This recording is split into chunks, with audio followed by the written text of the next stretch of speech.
Welcome back to Misery Point Radio. Thanks for joining me again on this epic journey, and thanks to all the new listeners from all over the world who have joined the Misery Point family over the last couple of weeks. Stoked to announce that this show, our show, is now being heard in 48 countries. Super badass.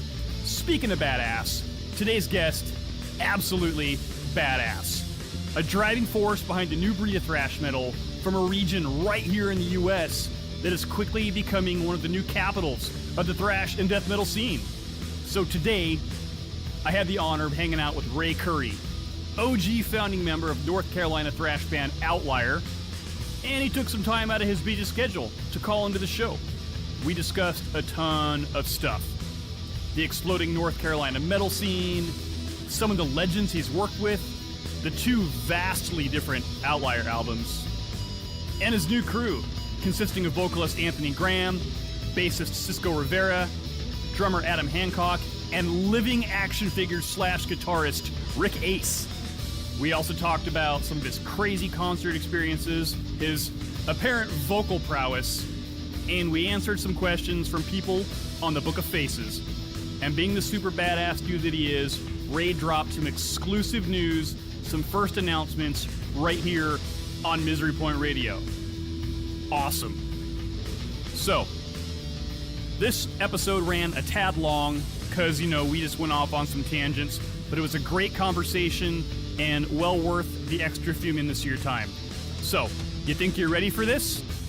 Please welcome from the face-melting, soul-crushing thrash metal band Outliar, Shredmaster Ray Currie. Ray, thank you for hanging out today on the show. Definitely been looking forward to this for a long time. So, hey man, same here. Yeah, thanks a lot. Thanks for having me. Yeah, speaking of North Carolina, as I have got myself back into music after a long hiatus and started to talk to people, something about your area, you guys are growing in that area. I mean, it was always Florida, which has been, the kind of the capital of the thrash and death metal scene for a long time, and you guys aren't too far away from there. So what's in that water out there? What are you guys drinking? Or maybe it's the barbecue. I don't know. What's going on over there? It very well could be. Yeah, it's a pretty healthy scene out this way. There's a lot of cool stuff happening in the whole state of North Carolina. I've officially been in North Carolina for half of my life by way of Utica, New York. So I like to throw some props out to my old school thrash and death metal scene from the central New York area. And I feel like I spawned that seed down here and connected with, the guys in this band that I think are all transplants as well. Nobody's originally from North Carolina. And I think that maybe is what makes this area pretty special, that everybody's from somewhere else, it seems. And everybody's connected to something else, whether that be down, the Tampa scene, the New York scene, the DC, Richmond, Virginia, any of that stuff. It's a melting pot. So, you get all these cool different sounds out here and all these different, bands and local variety here.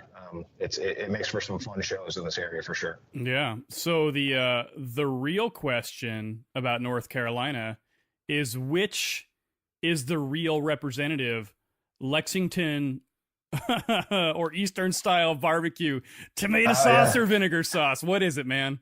Yeah, I would have to say Eastern barbecue. That would have to be the thing. I think whole hog.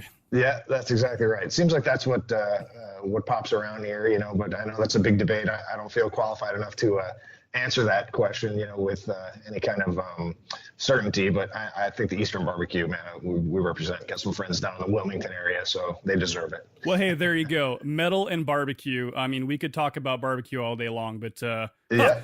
April Fools, that's actually what we're doing. Yes. Hey, so let's get a little bit of history then on Outliar. Now, you guys kind of started out, around 2011-ish? Had your first album come out about 2012? Am I on the right track there? Yep, you sure are. Yeah, it was right around 2012, the beginning of that year that we released our first album. There were some different members on that record. Provoked to Anger, correct? Provoked to Anger, that is correct. So that was kind of a hodgepodge of a lot of different sounds and songs that I'd written, over the course of a few years. And, there were some, early Metallica, Fade to Black type references in there. It wasn't quite as thrash as we've turned into, present day. I think it was just kind of us, at the time figuring out what worked for us and what didn't. Towards the end of that record, I guess that writing cycle, it made more sense to me to say, hey, I got to go back to my roots in particular, which are very thrash oriented Bay Area scene type stuff, but mixed with some death metal, so that's kind of where that Outlier sound I think began. And so 2012, really we put that record out at the time with no aspirations of anything. We just simply put it out and said, hey, our friends might dig these songs. Let's put a record together. And that's no joke. We were recording it and, had a bass player at the time that was not necessarily the right fit. But we were like, who cares? We'll mix them out of the record. And, that seems to happen more often than not, huh? Yeah, there was some record called Injustice for All that I think that happened with, but my favorite one. Yeah, absolutely. No, we didn't do it that bad, but it wasn't the right fit. It was just feeling out who we were, and and I had led that charge, I guess, and just started to realize after we put that record out that I did that 70,000 Tons of Metal cruise as a fan. I went there in 2012, and I just started giving out that CD to some people. There's a pretty killer lead on that record that was done by James Murphy. Right? I saw that. How did that come about? I don't want to sidetrack your story, but I mean, it's not every day just James Murphy pops up and does a guest solo on random albums. Yeah, it was lots of begging and lots of money. I'm kidding. No, it was it was funny. The guy, I don't know, jumping around a little bit, but the guy who recorded our record, who I very largely consider to be the sixth member of Outlier, is Jamie King. Jamie King, yeah. And he, Jamie and I have a really nice relationship, I think. And Jamie, obviously, for those who don't know, what he's known for best, he really cut his teeth with Between the Buried and Me, right? It seems that that's the band that really put him on the map in terms of his producing and engineering and recording of those records, the vast majority of that catalog, and clearly he's done so much more since. And voted producer of the year, I believe, at one point by Metal Injection or something like that. So. Yeah. It was, and he is well deserved, man. You won't find a nicer guy in the industry, in my opinion. So Jamie and I were sitting there, and there was a song on that record called Faceless Enemy that there was a break that just kind of did a lot of nothing. It was just kind of a groove type thing. And as we were listening to the playback, he was like, he and I just started talking about, the potential of, man, it'd be cool to have a shred solo there or something, and I'm not that guy. So it was funny. We were just talking, and I said, my favorite guitar player in the world has always been James Murphy. I've kind of crossed paths with him a few different times throughout my life, fortunately. And so Jamie was like, you need to get a guy like James Murphy. And I was like, it's funny you should mention that. And I told him, I said, my favorite guy in the world. I said, I'll see if I can reach out to him. And we started talking, and James was getting back. He was going through some health issues at the time, and we really, I thought, developed a friendship, through it all. And he really worked hard on, an unknown band, and just was having fun. And, it was a very cool experience. But like I said, having him on that song really legitimized Outlier to a fairly high degree. I think some people are like, wow, these guys have James Murphy on the record. And, and James does a lot of session work, as he should. He's absolutely phenomenal. Runs his own studio and everything like that. Yep. So. Yeah. And, I just told him, I said, we didn't have any real, aspirations other than I'd love to have you on the record. And as we continued to talk, he was interested, and, and so, and not because he was like, hey, I want to work with Outlier. I was like, hey, man, listen, time is money. And, I certainly wanted to pay him for what he's worth. And, he just was great to work with. And, so nevertheless, he put something together. I think he's got a YouTube video out there of him doing the solo, which I is was really cool. watching that this morning, as a matter of fact. Okay, Yeah, cool. pretty awesome. Yeah. No, it was really cool. And like I said, man, James, I really do consider him more than just an acquaintance. I think he and I have really kindled a nice friendship. I have a ton of respect for him. Cool. Awesome. So continuing where you were talking a few minutes ago before I derailed you there. So you were on 70,000 tons, hanging out, doing the fan thing. So I said, well, it'd be super fun to go. I missed the inaugural year of doing that. And in truth, when that tour first went, or when that boat first went off, I said, this bill is too good to be true. I mean, you had Testament, Forbidden, Heathen, Exodus, you name it. I was like, there's no way this is real. So some promoter's going to take that money and run, and that cruise is never going to go off. So I stayed back, and I was like, I don't want to do this because I'm afraid that, it's just not going to work out. And in hindsight, it was one of the dumber things I've ever done. And so 2012, they did. I said, man, I'm going to do it. Coroner, which is an all-time favorite of mine. Oh, yeah. Was one of the bands to be on that tour, or I call it a tour, the boat. And so it was at that time that I remember being rather frantic, in fact, trying to get the album done, get the album art finalized, all this kind of stuff. And we were just complete rookies in all of this. And so by the grace of God, we ended up getting this album done, and mailed to us. And it was like 3 days before I got on the boat, and, T-shirts, hoodies, all this kind of stuff, So we went down, jumped on the boat, and, just started talking to some friends there. And, I happened to be, relatively decent friends with the guys from Cannibal Corpse who were also on that boat. And so I was talking to George, Corpse Grinders, most people know him. Yeah. And so George and I were just kind of, talking or whatever, and I think we went to see Whiplash, and I know my buddy John is probably going to listen to this, and so the Whiplash Breakfast, as we call it. Man, you're throwing out some old school names there, brother. That's bringing me back. Yeah, that was a fantastic show, by the way. But it was, you're up until 4 a.m. watching bands, and I believe seeing Massacre at 3 a.m. And also some connection there. But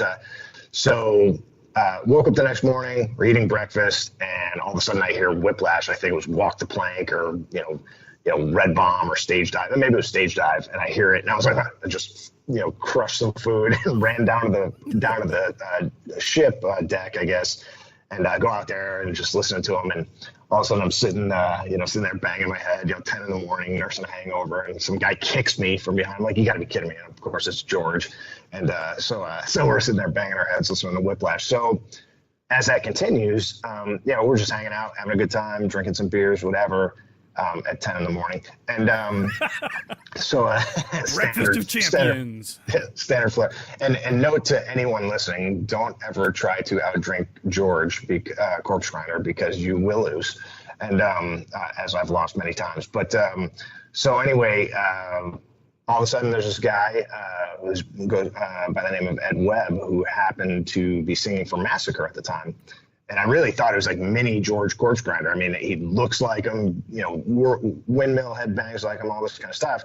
And so we just, struck up a conversation, and, I just gave him a CD and all this, and he went back to his room, and I saw him later that day, and he was like, Ray, he's like, the CD is killer. He's like, James Murphy's on this album, blah, blah, blah. And so I just kind of got excited and started giving CDs out to people and all those kind of things. And, so much so that Ed wore our Outlier t-shirt when they played on the boat, which is really cool. Sick. Yeah, it was really fun, man. It was a nice moment. Ed's a hell of a guy. But just started giving CDs out to people and telling them, hey, check it out. So I didn't think anything of it. Come back from the cruise, trying to gain my balance again from, the weeble wobble of a boat and banging your head for 4 days and multiple drinks. And and Corpse Grinder drinking you under the table. Yeah. I lost several times with him, and I thought I'd learned my lesson, but I did not. So he ended up coming back, and I had, a website at the time for the band, and all of a sudden I started getting, requests from people and say, hey, similar to you and I here, it was like, hey, I'd love to talk to you a little bit, learn about Outliar, et cetera, et cetera. And, these were people who started buying the CD and buying this T-shirts and stuff. And we really set that up for just local friends. We didn't think anybody would even really care about it, right? And so all of a sudden I said, people might dig this, so it got me kind of excited. And, it caught on a little bit. Some people liked it. I do look back on that record and think it's a little bit disconnected. Because there's some songs that don't necessarily flow as well as I think Taste of Blood would come to flow. But as that happened, I just became invigorated and said, man, I want to write a thrash record and just go back to, who I am musically and see if these other guys in the band can hang. And, for the most part, throughout that process, they were able to, but then it just turned out where they weren't the right guys to be in the band any longer. So very long story, and I apologize for that. But, the Provoke the Anger thing, it's kind of a tale of two tapes. That was Outliar, maybe pre-Outliar, if you will. Sure. And, but it helped me define the sound that I think Taste the Blood, describes, Sure. So that was, so that's our record. So much so that I think I took that record. I don't even think you can get it anymore. I took it off of like digital outlets and all that stuff. And I tried to source one. I social media stalked it. I went on SoundCloud, Reverb Nation, everything. That fucker's gone. So yes, you wiped it out. That's good. Yeah, it's got a couple decent songs, but and we got some maybe a throwback to that, down the road. But there are a couple of YouTube videos though of you playing some of the songs off there. So yeah, you can't control that, I guess. Once it's there forever in some capacity. Isn't that the truth? Yeah. So fast forward and then 5-6 years later, and how long was it before you put the new crew together? And then from that time, from when Taste of Blood hit the shelves, if you will. Yeah. So Taste the Blood has a little bit of age on it, believe it or not. But in truth, I finished writing that record, I want to say, probably towards the end of 2014. Okay. And going through the recording process, if memory serves me right, and then, there was some things in my personal life that it just kind of had changed the dynamic of that band. And, so the people that were in that band at the time, the bass player had already left because he just wasn't the right person. He didn't have the right talent for the band. And so that at that point, I want to say that was in 14. Yeah, I guess that was in early 14 that I had, I figured that was going to happen. So I reached out to Cisco in early 14 and said, hey man, I said, I'm thinking that we're going to make a change with regard to the bass player. And, it worked out where the bass player had left, so I hate to, quote unquote, fire somebody from the band. But so he had left on his own accord, which was great. It was a blessing in disguise. And so Cisco had joined the fold at that point. So that was in 14. And then the other guys had left in 15, and that was fine because I kind of felt like it went as far as it could with those guys. I just needed somebody in this band that could really represent the energy of that record, and I didn't quite feel like it was the people who were in that band at the time. Whether that was a little bit of, those people were either losing interest or they just didn't have the energy that I felt like that record deserved. So I started talking to some people again, kind of, maybe it just had a notion that there would be some changes. So probably 3 or 4 months before those people had quit the band, I reached out to some local musicians that I respected far more than the people that I was playing with at the time, and so I said, hey, listen, I'm going to wait to see what these guys are going to do, but I have a good feeling that they're going to make an exit. And so that was at the time that I spoke to Anthony. And we affectionately refer to him as Thonzi, and I know he probably hates it, but that's what happens. So with Thonzi, he and I started talking in probably the summer of 15, or maybe, no, I guess late spring, actually. And I said, hey, would you be interested in, joining this band if some changes take place? And he said, yeah, I'm in something right now that's not really, giving me everything that I want. And he said, I feel like you and I could, kind of blend energies here, and it'd be a nice fit. So we ended up getting together, and we said, well, okay. And then once the singer of the original Outlier had quit, the drummer followed him immediately, as I expected. And so we started talking to a local guy here, Nate, I believe, and Nate just wasn't in the right place to join the band. Super cool guy, but just wasn't the right thing for everybody involved. And so Anthony had played in a band with Adam, who's the drummer, and he said, hey man, I said, listen, I think this dude Adam would like a shot if you could try out. So I said, cool, and I'd seen Adam play in their previous band, and the band itself was probably kind of like Pantera-esque, which I'm actually a big fan of Pantera, but it wasn't as heavy or intense, but the best parts of that band really were Anthony and Adam.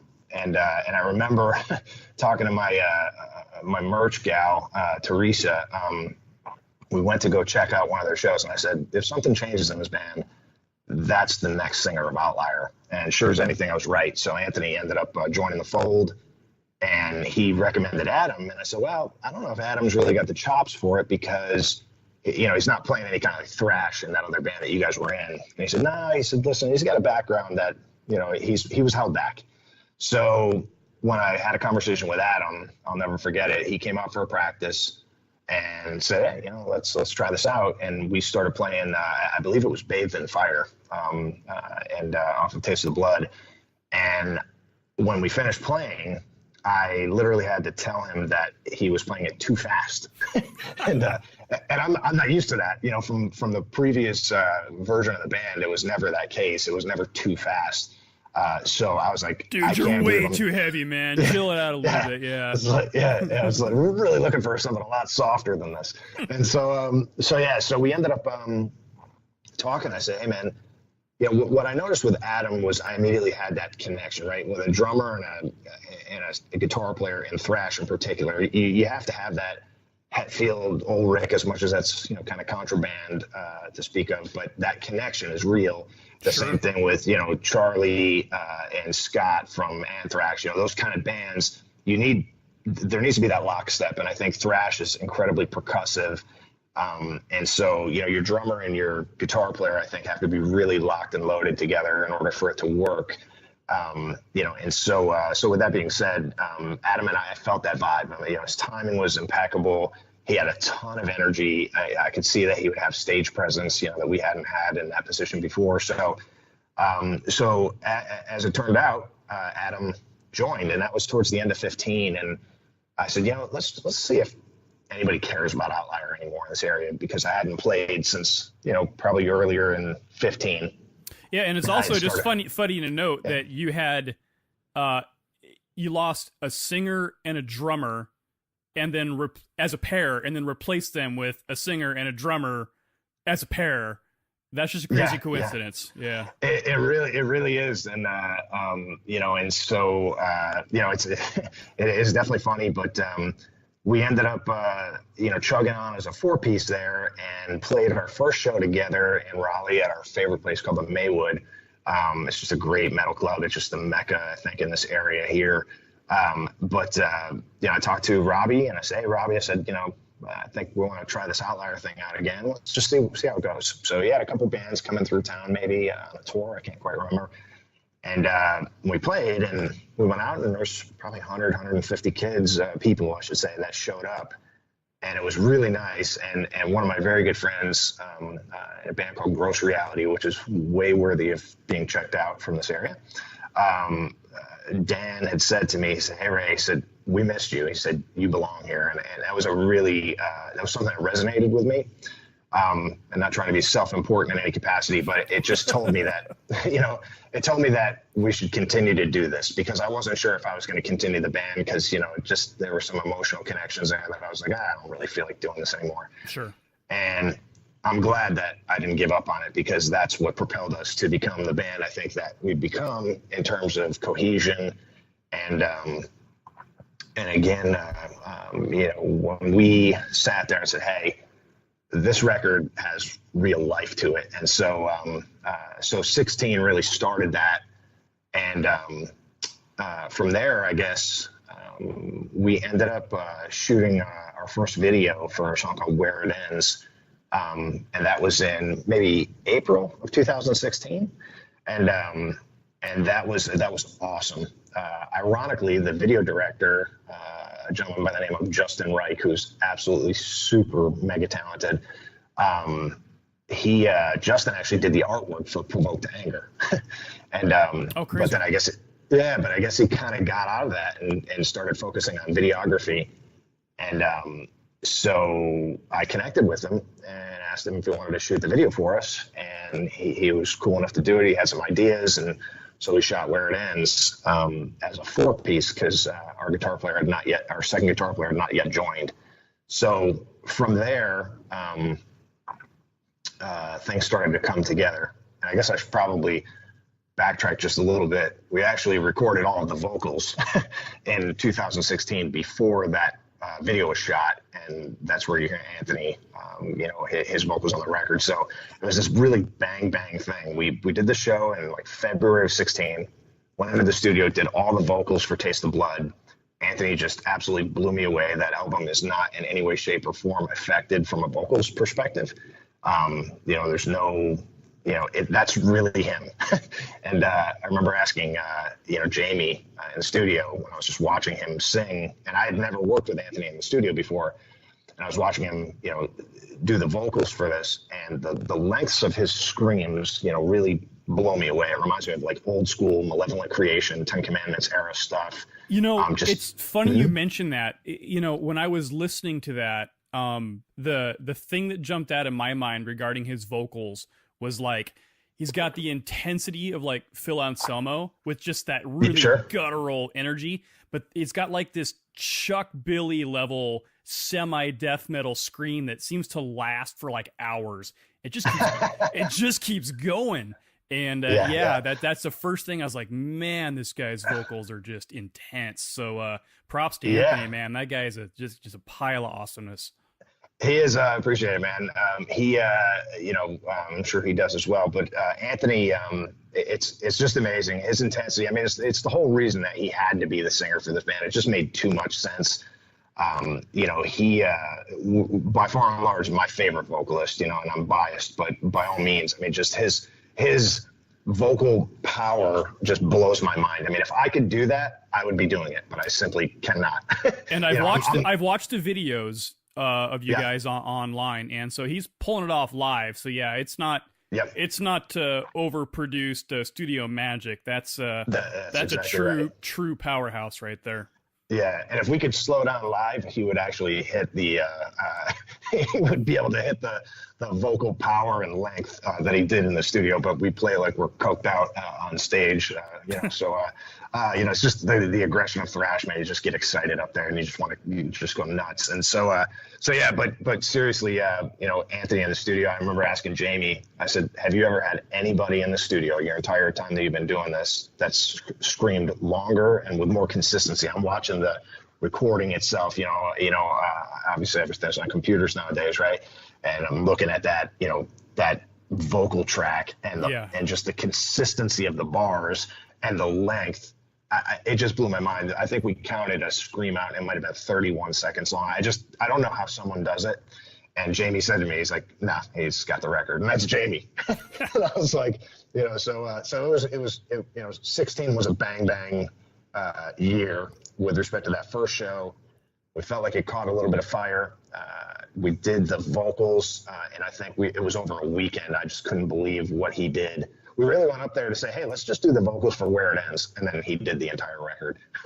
and then we did the video for Where It Ends, and 16 started to move from there.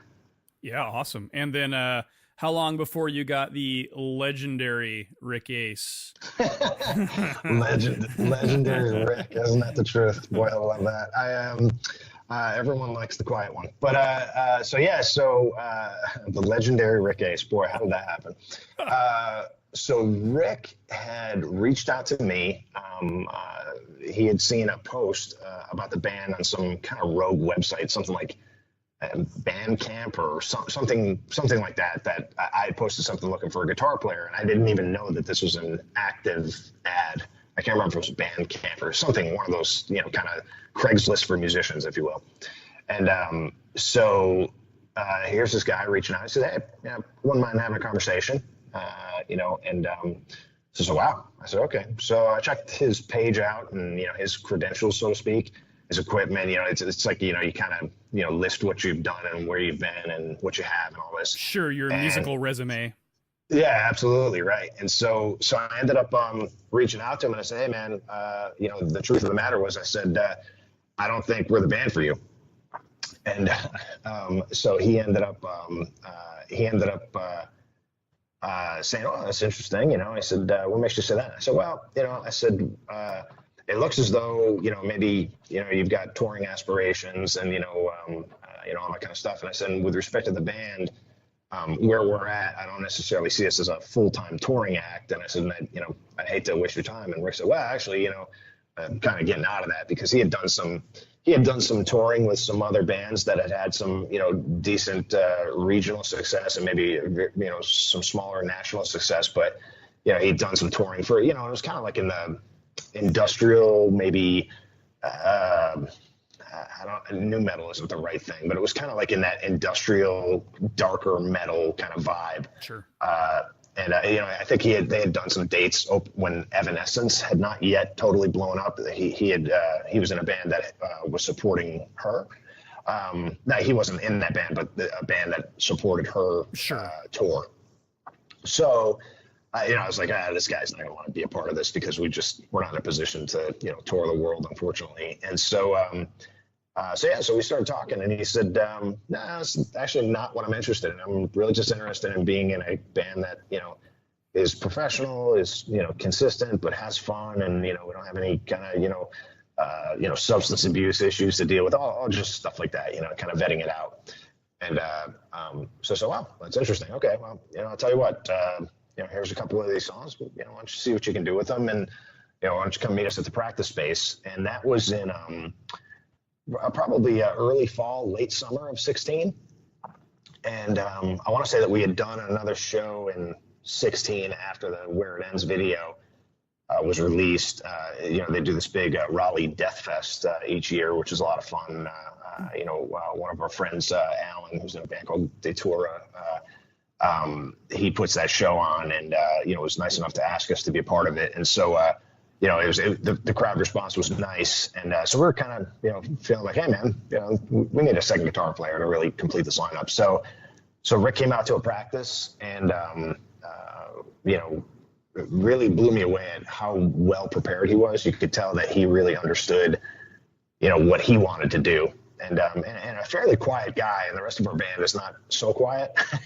And so it was an interesting dynamic, but I didn't quite have a good read on him to determine whether or not he was really into it or just wanted something to do for a little bit. But nevertheless, we started playing, and I said, how fast do you think you could be prepared to do a show? And, he's like, well, give me the material, I'll work on it. And one thing about Rick that I love is that he really loves to play the guitar. That man lives to play music. So he prepared, and I think we did our first show with him maybe in November of 16, if I recall correctly. And it was great, he just really added a ton to our sound. And it just started clicking from there, and that was kind of how 16, I believe, ended, but that was really the beginnings of, where this band was headed and where we thought we were going to go. Yeah. Looking at all of the different influences that I see, at least in Taste the Blood, you talked about wanting to kind of bring it back to a thrash root, kind of getting back what you're known for. That's definitely in there. I mean, I guess the first impression I had was like if Testament and Slayer and Pantera and Forbidden had a evil bastard child, you'd have Outliar. And I mean, you guys use a lot of, I mean, there's really heavy, chunky rhythms. There's tons of melody, lots of use of like harmonic minor scales, which I love because it kind of gives it that super badass Egyptian creeping, deathy kind of vibe, which I just have a hard on for. No doubt. You know, but you know, there's just so much in the songs. There's a lot of dynamics. I mean, take you know, Where It Ends, for instance, which is probably, that and Pillars are probably my two favorite, because they have a really super steady rhythm, but then all of a sudden the dynamic changes and you go from a really heavy to kind of a slower to a faster, like all in the same song. And even like Pillars, the vocal dynamics on that are just so crazy. You hear different, you know, you hear screams, you hear clean singing, you hear death vocals, everything. So you guys got tons of dynamics going on in your stuff, and it's hard to pinpoint. Everybody wants to identify an influence, but I just hear so much, even some Maiden thrown in there for good measure. So yeah, just I love the different factions that I hear in your guys' music. I certainly appreciate the compliments. I think you're spot on. You know, there's an irony in the name, you know, with respect to Outlier, you know, and of course, you know, misspelled with an A, because, you know, misspelling, you know, words like creator with a K, you know, it's just that much more metal. So wait a second, you don't spell creator with a K in real life? I do. And but anyway, yeah, so, you know, inherent in the word outlier, right, is a statistical, you know, derivation. So I've always felt that the band is a anomaly. I mean, I hear I write a lot of the stuff. So, you know, I hear the parallels to Pantera, Lamb of God, you know, a lot of bands that kind of polarize fan bases. Sure. And, you know, and that polarizes some people, you know, everybody loves to hate a winner, I always say. So, you know, some people hate, absolutely. Yeah. People hate Pantera and people hate Lamb of God just because they're popular. Same thing with Metallica, but you know, I kind of look at it and say, you gotta go back to the roots, you know?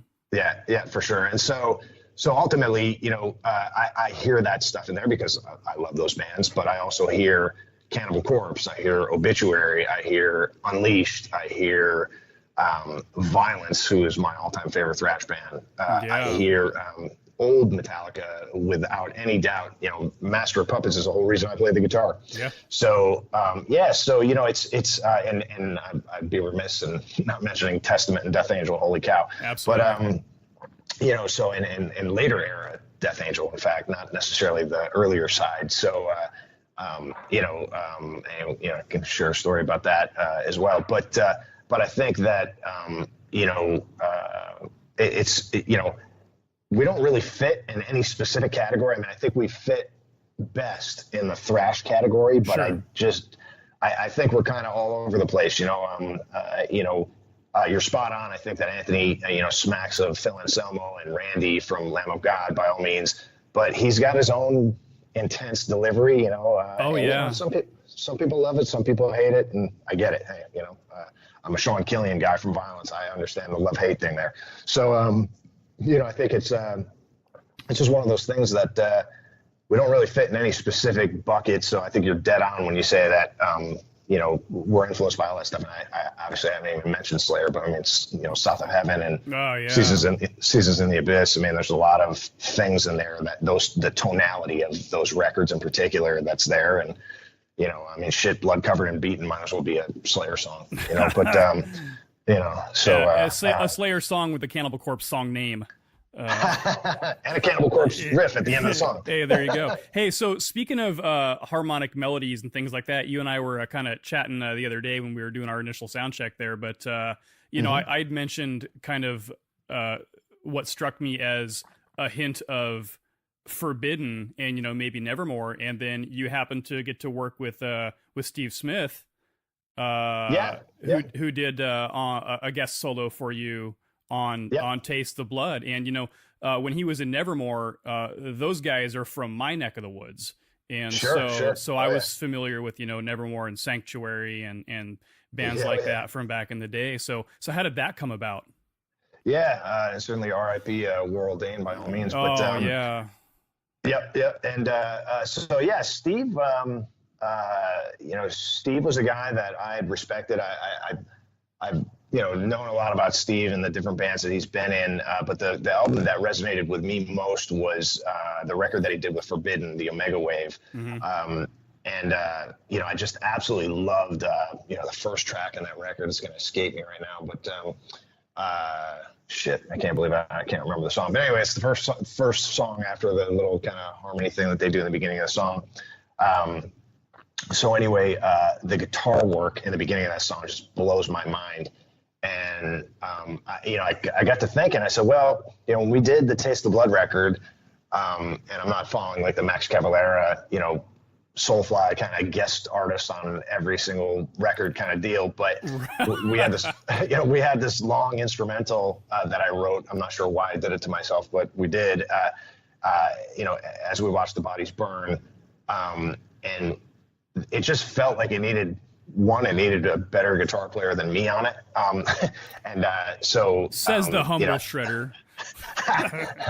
Hardly, but Steve came to mind. I was like, man, I would just love Forsaken at the Gates. That's the song.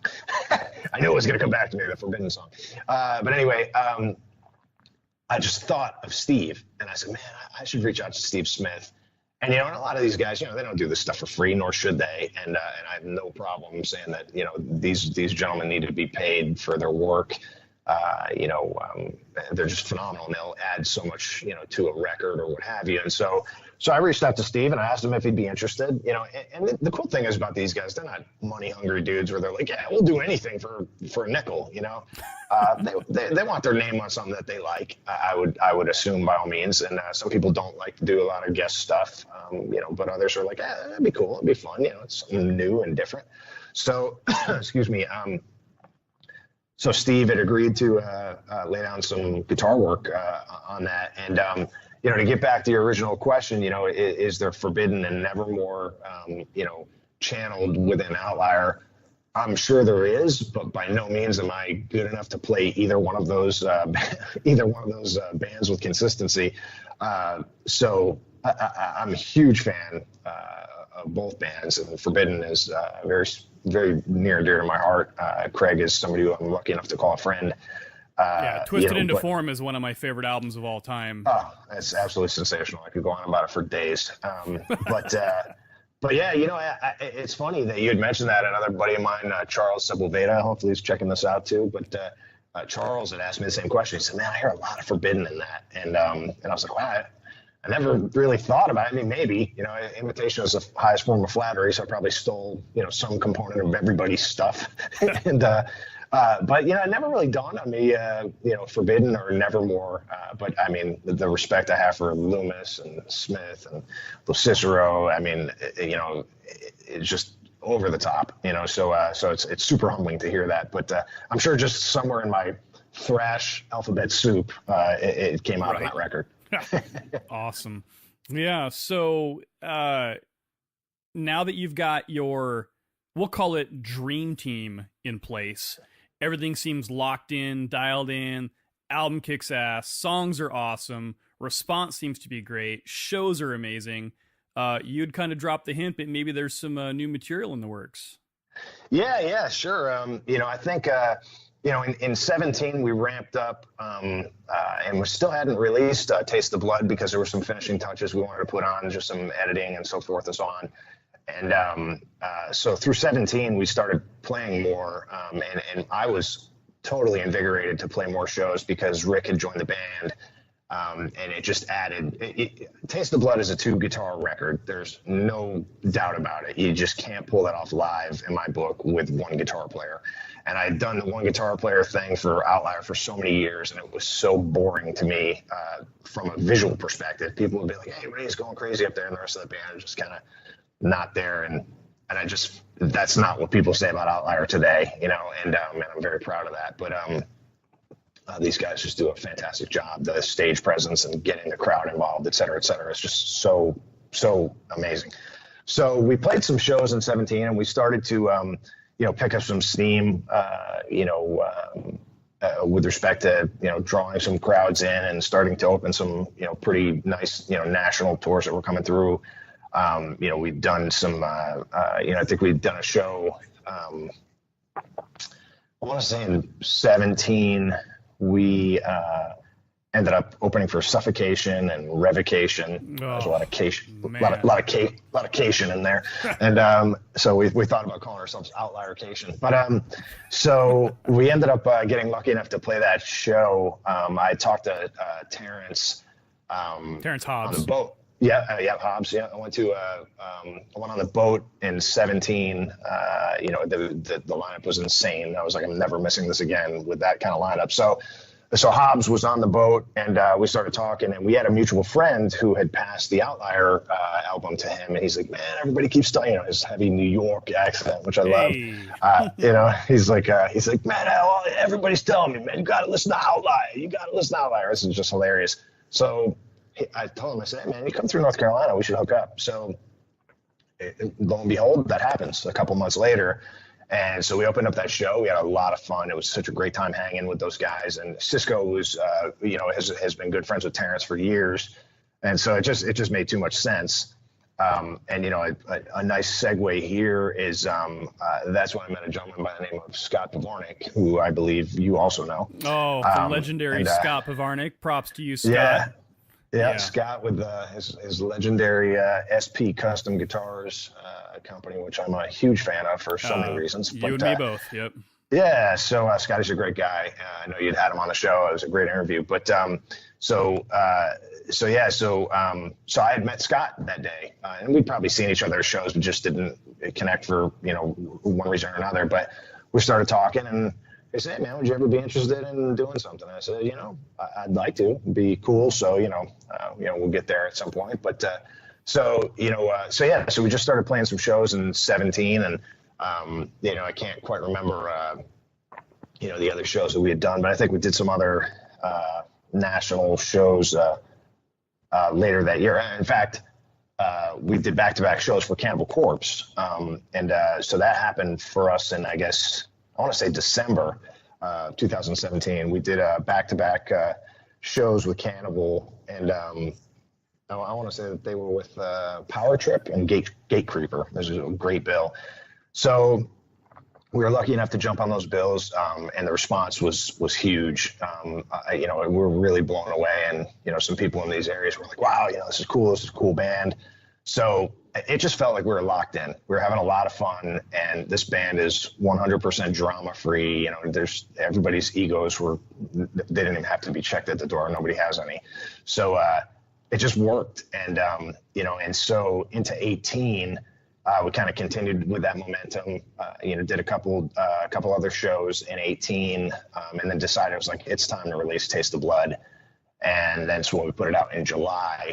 So, going back to your comment about new material, as you can tell by listening to, this conversation, that Taste of Blood was ready to go for a while. And so, now it's time to write new material. So I'm so overjoyed having Rick in the fold and Cisco, and Adam and Anthony actually play guitar as well. So, we've got 5 different people coming from, similar but also dissimilar musical backgrounds. So the new Outlier material, it's certainly going to smack of Outlier as people know it, but it's going to add a different element. I think you're going to hear a lot more guitar harmony, not to the point of like, okay, this is too much, but you'll definitely realize that, Rick will be contributing a lot to this songwriting component. And, so there will be more of a collaborative effort than versus prior entries, because you were the one consistent force in the That's band. correct. Yeah. So Yep. just by default, having been together for a while now, you're actually writing together as well. That is correct. Yep. We just started scratching the surface on that, here, and within the last couple of months, we've got some plans for this year. But it's a priority for us to start writing, and hopefully we get into the studio in 2020. But I got a little surprise, coming down the pike here. We did go back and re-record what we considered to be the best songs off of Provoke to Anger, which will be available probably later this year. Oh yeah. Yeah, so it'll feature Anthony on vocals, and Cisco's bass, and it's so much better. So not a so, not a remaster, but a reworking of the actual material. That's correct. Yeah, the songs themselves are the same, but the vocals, I just told Anthony, just go in and just own it. They're your songs, and he did exactly that. We really beefed up the background vocals, because it's a big part of our show too. And that was not really showcased on the first record as much as I would have liked, and not just because I do a majority of them, but just because it just, we didn't really know what we were doing back then. And I think, the singer at the time probably had some, LSD as they say, right? Lead singer disease, I would guess. And so we went back and scrapped all those vocals and had Anthony come in and do his thing. And then, I came in behind him on some different things, and then Cisco with the bass. And it's just so much heavier. It's so much heavier. And it's kind of crazy to re-release 4 or 5 songs or whatever we have slated, but it's just so much better than what was on Provoked Anger. So, we're just trying to kind of figure out what we want to do with that and determine whether or not we want to do it on our own or, get some label representation for that. So it'll be interesting, but that's coming. Are you working with Jamie King again? Yeah, we went to Jamie for that because he just knows the material. He likes it quite a lot and has been a huge supporter. And in fact, he really was the first person who told me not to throw in the towel on this thing. He just said, you'll find the right people. The band's too good not to. And those are really humbling things to hear from somebody like Jamie. But, I listened. And it's not that I think that Outlier is the greatest thing in the world. I just think it's a fun band. It's cool. People dig it, and that makes me super happy. We're hyper interactive with our fans. I don't really like to refer to people as fans as much as I like to refer to them as friends. Absolutely.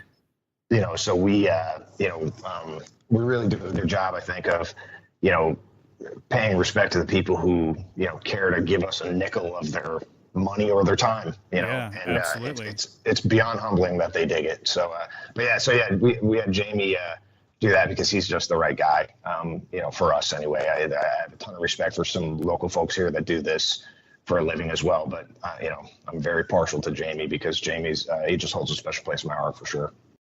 Speaking of LSD, though, as you were telling me, you might be coming down with some lead singer disease here. You were telling me about you got to hop up on the mic there and with Violence and at the benefit show there. So I thought that was a cool story. You want to share that?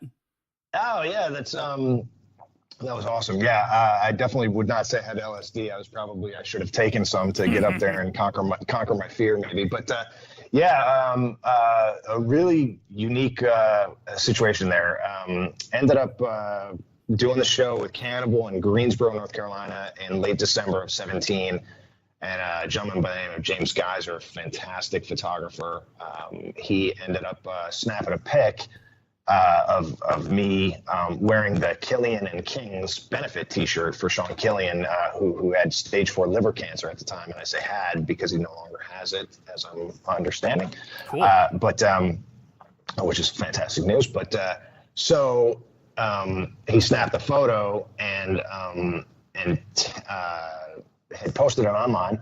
And one of his photographer friends, I believe James was working or is still working with an online outfit called Anti-Hero Magazine, which is kind of like a nationwide presence. It's really, really, whether it's aspiring photographers or professionals or a combination of all of the above, just wonderful work by all these people who are so undercredited for their wonderful work. But nevertheless, he snapped a photo and ended up tagging, whatever, something on social media. And one of his buddies out in California picked it up. I believe the gentleman's name was Kevin, but Kevin had picked up the photo and tagged Craig LaCicero from Forbidden and said, "Hey, Craig, check out this guy's shirt." And so Craig, all of a sudden, I was interacting with his buddy, who's a photographer. Unbeknownst to the Craig tag, I was just interacting with him, say, "Hey, man, I'm coming out for the Killian on Command benefit show for Sean to raise money for medical expenses, and they were hopeful that he was going to be able to get a liver transplant." And so I said, I'm flying out to California to come see that. So we started talking, and I said, hey, if you're around, we can hook up for a beer or something like that, blah, blah, blah. And all of a sudden, Craig must have been paying attention to it and said, hey, Ray, when are you coming out? And I had met Craig on the Omega Wave tour, actually. They played with Overkill in Raleigh one night. And so Craig and I had, met, but I wouldn't imagine Craig to remember that, that at that time. But so he said, hey, Ray, when are you coming out? I said, it's coming out, a day or two before the show. Wouldn't mind hanging out, catching up or whatever. We had crossed paths, a few years back. And he said, well, I'll tell you what, why don't you bring a guitar? And I was like, are you serious? And he's like, yeah. He's like, and basically alluding to the fact that, hey, why don't you come perform at this benefit show? And at the time, I don't think anybody really had the appreciation for how big that show was going to be. So, Craig is a super kind dude. And so he ended up, offering that up. And I was like, wow. And I was like, he must have me confused for Ray Vegas, who's playing in Violence right now. And so anyway, I kind of flagged him down a little bit and said, hey, man, wasn't sure if you were serious about that or not, but, let me know, because I'll need to learn some material. And so long story short on that was, he said, hey, man, the event kind of spawned out of control. They had to move venues because it got so big. The demand for it was so huge, and it was a benefit show. So you want to have that thing as large as you possibly can. So he said he's got more people to juggle than he knows what to do with. So, sorry, to get your hopes up kind of thing. And I said, no, that's cool. So we ended up talking. And I said, well, I'll tell you what. We're going to be out a couple days early. I said, maybe we can come check out a practice or something. He said, yeah, it's a great idea. So we come down to the practice, and I want to say it was at Shark Bite Studios or something like that in Oakland, if I remember right. And so we come down there, and it was myself, my girlfriend, and our merch gal, who's a great friend of ours. And so we went down there and walked in, and there's like 20 people there. And as we walked in, the band on stage is performing Torture Tactics, which is kind of like a B-side for Violence, but a famous one at that. And I walk in, and Chuck Billy is singing it. Steve Smith is playing guitar, and I think it was maybe Dean Dell, the bass player from Violence, was playing the bass, and I can't remember who else was in the band. I think it was Will, the drummer from Death Angel, was playing the drums, or maybe Mark Hernandez. I can't quite remember, but nevertheless, it was great. I was like, this is crazy. We're in this like small, like 20-person, deal. And so I'm just kind of soaking it all up, and I'm watching them sing Violence songs, which is my all-time favorite band. So, they're playing some songs, I'm drinking a couple beers, and, definitely a fish out of water, because here's guys that I've been looking up to for almost 30 years of my life. And they're walking back and forth in front of me, just normal people, as you well know. Mm-hmm. And so I'm just singing Violence songs because I'm like, man, this is awesome. I'm having a great time. I feel like I'm at a little mini Violence concert. So I'm having a great time. And so Dean, the bass player from Violence, just looks over and he points at me. He says, come on over here and let's do backups in the mic together. And I was like, okay, cool. So I go over there, and that's more my specialty, right? I do backup stuff for Outlier. So I was like, yeah, cool. So we're doing that. Having a good time, getting to know everybody. Harold was there, DRI fame. Harold's the best. And in his Murder in the Front Row movie that's coming out, him and Brian Liu, it's just amazing stuff. But anyway, a couple of singers had not shown up for practice that evening for whatever reason. So, the guys there apparently must have taken notice that I was singing the lyrics to all of the Violence songs without the teleprompter. So Steve Smith had yelled through the mic, say, hey, Ray. I'm like, they can't be talking to me. So I turn around because they say Ray again. So I turn around. I was like, hey. I was like, yeah, what's up? And they're like, did you want to come up and sing I Prophet? And I was like, what? And I was like, sure. And I was like, yeah, what are you going to say? No? Nah. Yeah, exactly. Right. So I'm like, this is kind of like my all-time dream, but also my worst nightmare, maybe. And so eternal nightmare. And so I can't believe this. And so I end up jumping on stage, and, I've sang these lyrics to these songs 1,000 times in my life if I haven't sang them once. but all of a sudden I'm just like amnesia, right? But they had a teleprompter up there, which was awesome. So I'm like, all right, cool. So I get up there, start singing the song, having a good time, and I'm kind of shitting my pants, but it's awesome at the same time. And a little liquid courage, no pun intended, on the violence side. But so anyway, and then all of a sudden, David White from Heathen fame gets up on stage, and he's going to, finish the rest of the song. And I didn't realize who it was because, the Dave that I had known in my brain had long blonde hair, and this dude's got short hair, so I don't quite recognize him right away. And I'm in this weird element singing violent songs. And then all of a sudden we finish up, and Craig introduced me to him. He's like, "Hey, Dave is actually going to sing that song." He's like, "From Heathen." And I was like, "Oh my God!" I was like, "Okay, cool." So then there's some other guy who hadn't shown up. I can't remember. Maybe it was Matt from Exhumed or something. Somebody had not been able to show up, and says, "Hey Ray, you want to come up and sing the song?" So I'm like, "Yeah, sure." So I get up, having a great time. I get off stage, and it blows my mind. I don't even know how I channeled any kind of Sean Killian because he is so unique. I don't even know how I did any of it. But so I go over to this bar area. I brought some beer, so I go to grab a beer, and Chuck Billy's sitting there. And Chuck turns around, looks at me, and he says, "Hey man," he's like, "Dude, like your vocals up there, man. You got a lot of energy." I was like, I can't really process this. And I was like, "Dude, do you mind if we take a picture real quick?" So did you fanboy out? Yeah, I didn't, just because, I've been around enough of these guys, in my life to understand that, they're just normal people like you and I, and they just like to have a normal conversation. Absolutely, but I did see the pics with Chuck Billy. I thought that was pretty badass. Yeah, super cool, man, super cool. But so anyway, so that was it. And then the next night, did some more with those guys. Had a really fun time.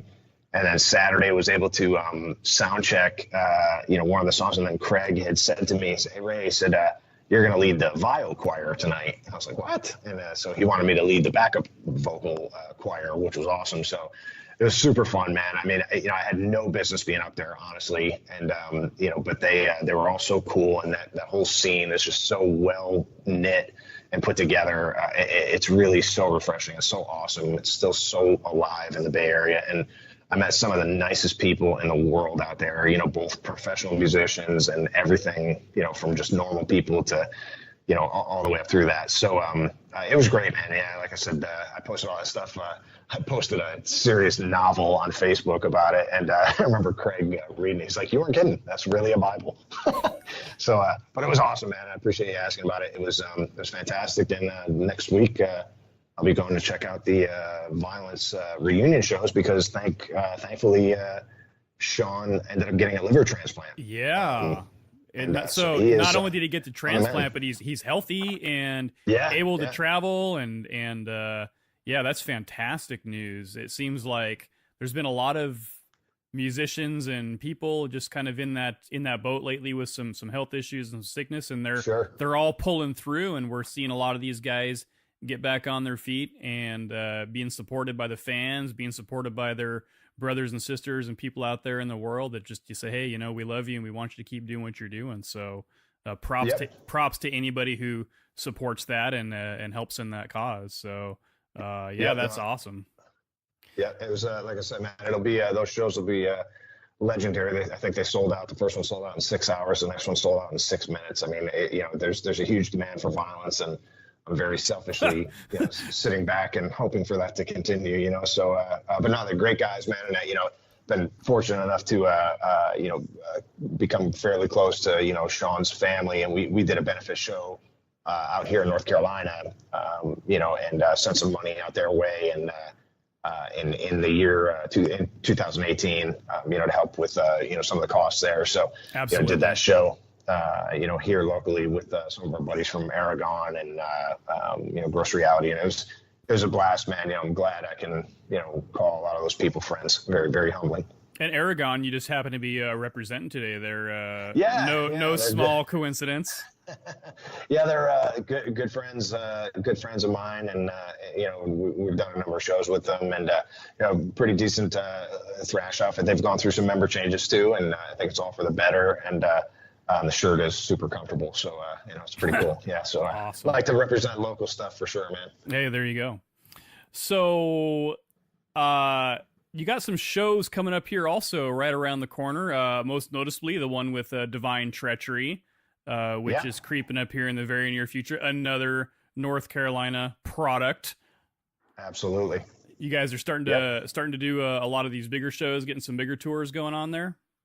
Yeah, I wouldn't necessarily call them tours, but just trying to just find the right fits, and do some shows with it's all about the vibe in my book. I mean, I think everybody's getting older by the day, and you just Except want for to me. have fun when you're. Yeah, that's right. That's Yeah, right. not me. You're eternally youthful. I'm And, like Dick. I'm like so, Dick Clark.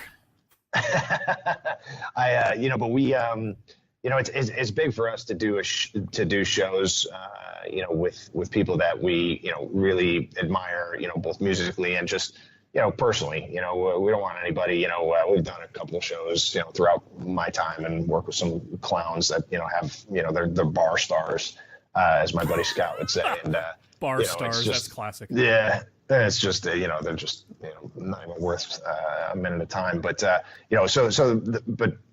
almost every show that we've done really has been the complete opposite of that. It's just been like a big like kind of metal family type gig, and it's a ton of fun. So yeah, so we've got a big show on May 6th in Chapel Hill, North Carolina, with a great tour that's coming through. It's some tech death variety stuff. It's a band called Psychroptic, which are absolutely amazing. And then all the support on that is provided by Cannabis Corpse, out of the Richmond, Virginia area, kind of municipal waste dudes who have put together a pretty awesome, it's fairly melodic death metal stuff, man. It's just really cool stuff, and just kind of a lot of play on words on Cannibal Corpse tunes related to weed. It's pretty funny. But and then you've got Gorod and Macabre, two killer tech death, groovy kind of tech death stuff. And then we're lucky enough to open that show, so that'll be on May 6th. And then we're going to do a big local show here on May 10th in Raleigh at the Maywood with our buddies in Divine Treachery. And so that's going to be a good show. We've also got some buddies in their Dark Fire Convoy. It's going to be their first big show in Raleigh, so we're looking forward to that and hearing those guys. So it's going to be a lot of fun. And then through the rest of the year, we've got some shows. We're going to travel up the East Coast and just do a couple of dates. In Richmond, outside of Pittsburgh, and then in my hometown, Utica, New York, in July. So those shows will be really cool. We're looking forward to that. And hopefully some other things here in North Carolina on the western side of the state in September. And then we're going to headline, I think, night one of the Wilmington, North Carolina Death Fest in October. So yeah, it's a lot of fun. We don't want to oversaturate ourselves, in our local market or whatever. But those are some really unique opportunities. We're looking forward to it. So, and in between all that stuff, try to get that EP, as I'll call it, out and write some new music and get into the studio in 2020, man, and just give people some new Outliar. The response has been really nice to Taste of Blood, and I appreciate your kind words and everybody else's. We're proud of the record, and it's just great to see people connect with it. We really enjoy that reaction by all means. Awesome. Now, you had kind of teased earlier that you might have something exclusive, first announcement kind of stuff that you might want to reveal. Did you already reveal it and I just missed it, or is there something else coming down the pike? Yeah, no, I think that's kind of intertwined in there. With us putting out that EP, we've got some songs that people like quite a bit off of the first record, and so we have re-recorded a song called "A Loss of Sincerity," which is a song that is very, very thrashy. It's my favorite from the first record, I do believe. Awesome. And a couple other tunes on there. So like I said, we really want to get that EP out.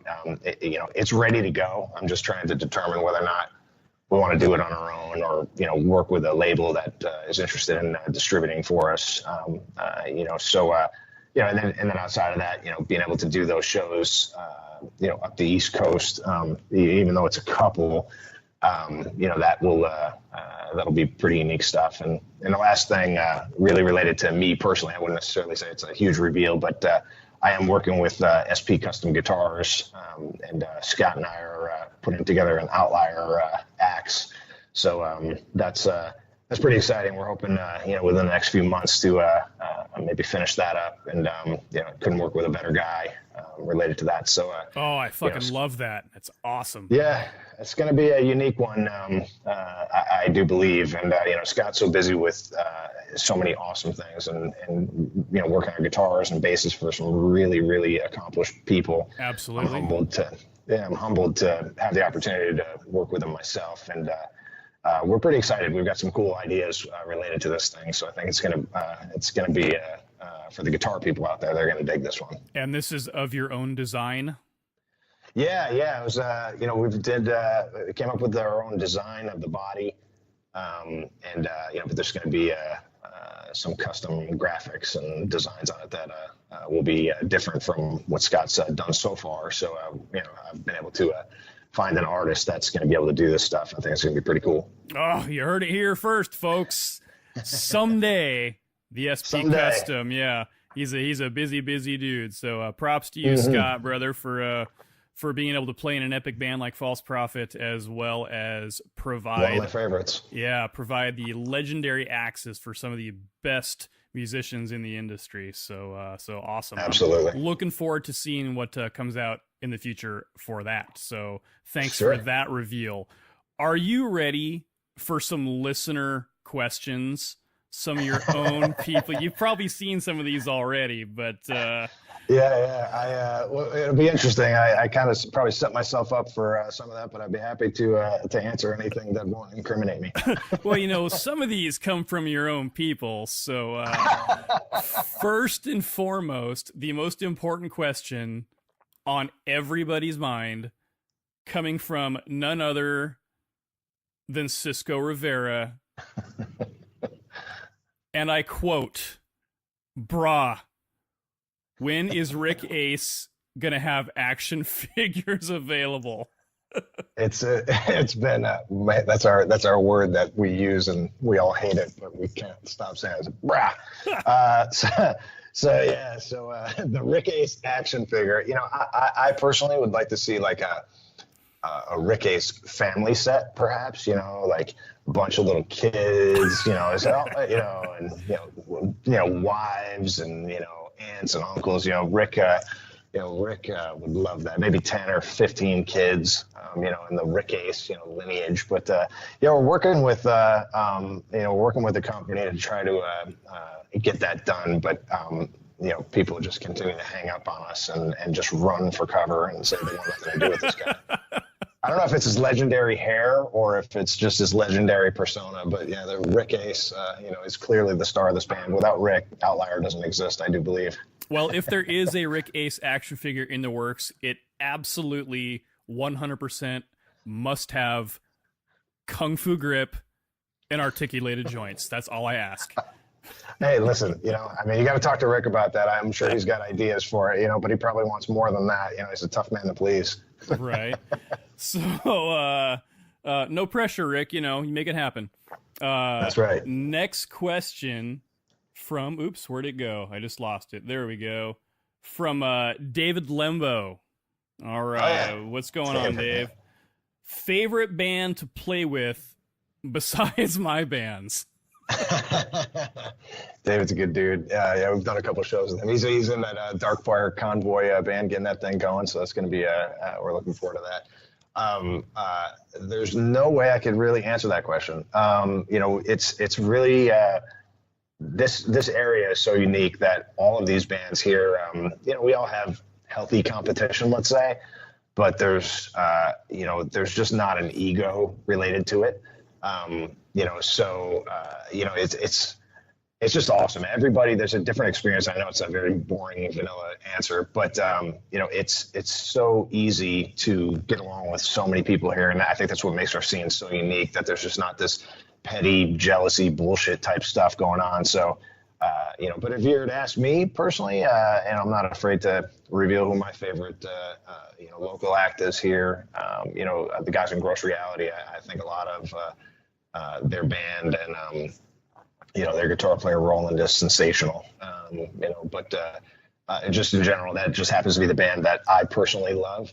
But all the other bands in this area they're just so cool and they're so different from one another. It's really tough. I certainly couldn't pick sides, but, Gross Reality happens to be a band that I'm a big fan of. Yeah, throw them in the top, right? Throw them towards the top. Yeah, absolutely. All right. So, cool. Thanks for that, Dave. All right. So, from Mark Tooley, during one show, Ray came off the stage still playing, came out into the crowd, and kept playing in the audience for about a solid minute. What's the difference between playing on stage and playing in the audience? Also, does he remember crowd surfing at the Maywood and being carried out the front door? Oh man, I figured this was going to happen.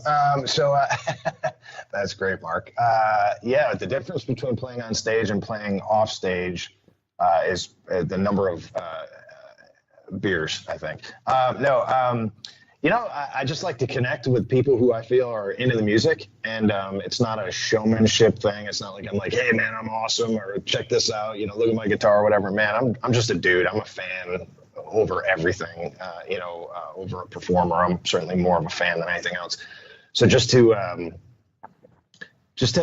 have that connection to people, whether or not that's people I know or not know, I just see people getting into it and rocking out, having a good time, smiling and laughing and all this kind of stuff, whether that's at me or not, I don't care. I just like getting out there and just banging my head with my friends. Again, I have a hard time calling people my fans because or the band's fans.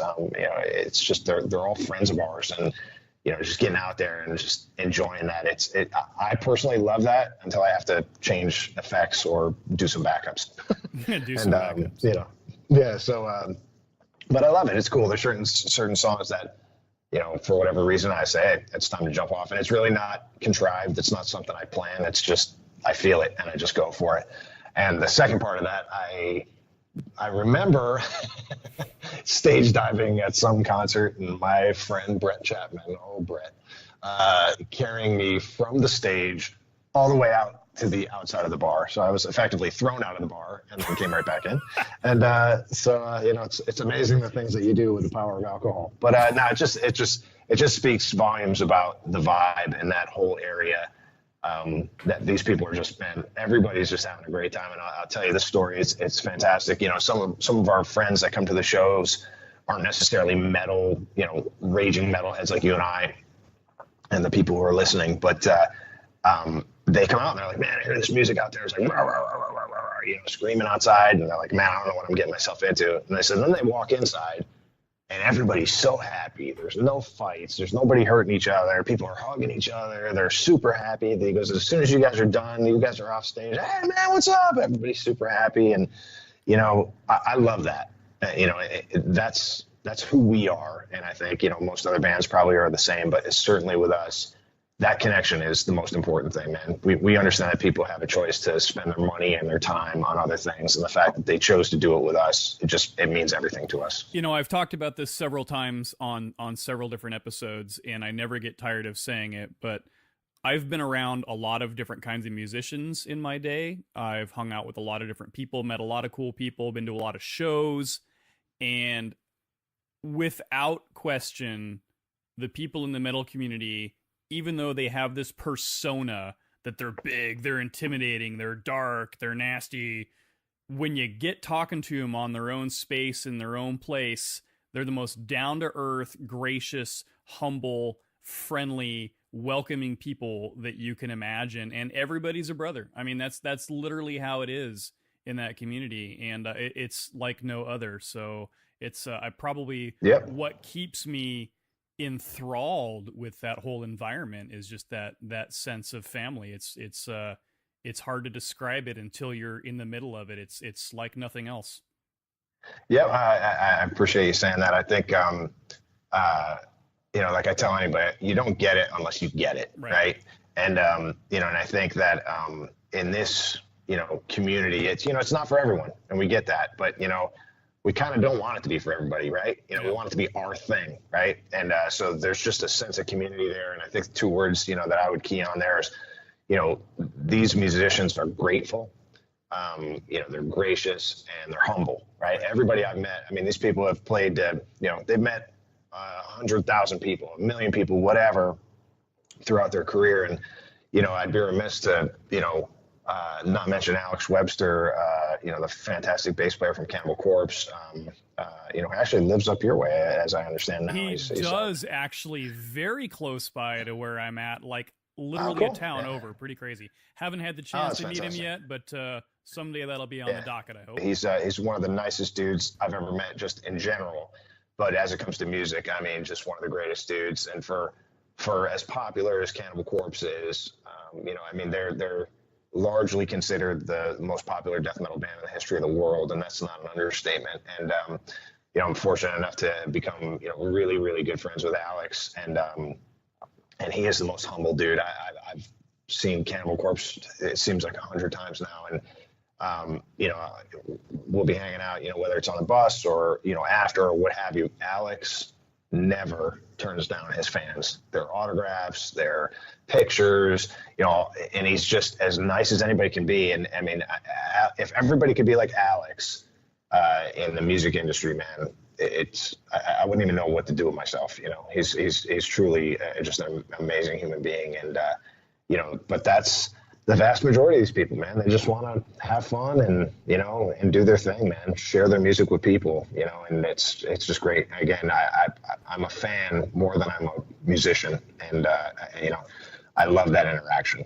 Awesome. Truer words never spoken, ladies and gentlemen. So before we wind this down here, Ray, why don't you plug all your social media sites? Where can we find Outliar in the world? How do we hear you? How do we see you? Cool. Yeah, I appreciate it. We're just on MySpace. That's it. My journal. This is great. We have what was that thing called? Angel Fire website. No. You can go to Outliar Metal, OUTLIAR metal.com. We're on Facebook, Outliar Metal, YouTube, Outliar Metal. Just Google Outliar Metal, and you should be able to find us. And we've got all sorts of stuff. If you're down with CDs, merch, whatever, we're really not in this for the money. We're really in it to spread the word of our music and that kind of thing. So, I think our stuff is all fairly priced, and, by all means, I love to take care of our friends. So, so you can find us really on every, major social media outlet, including MySpace, Instagram, whatever, like I said, Outlier Metal, it'll get you there, man. And, but, Mike, thanks a ton for taking out the time and, caring enough to have a conversation and, check out the record and spread the word of Outliar. You're doing some really good things with Misery Point, and I enjoy listening to you, and, certainly just want to extend our thanks. Awesome. Well, hey, no, thank you very much. So you guys heard it from the man directly. Go stalk him on social media. Go buy his merch. Go to his shows. Go see him in person. Give him a big hug and a kiss. He'll love you for it. So, Ray, thank you very much, brother. And we'll be paying attention to what you got going on. And hopefully we'll meet in person someday, hang out, have a beer, and it'll be killer. Look forward to it, man. Thank you, brother. All right. Thank you. Sick and tired of already.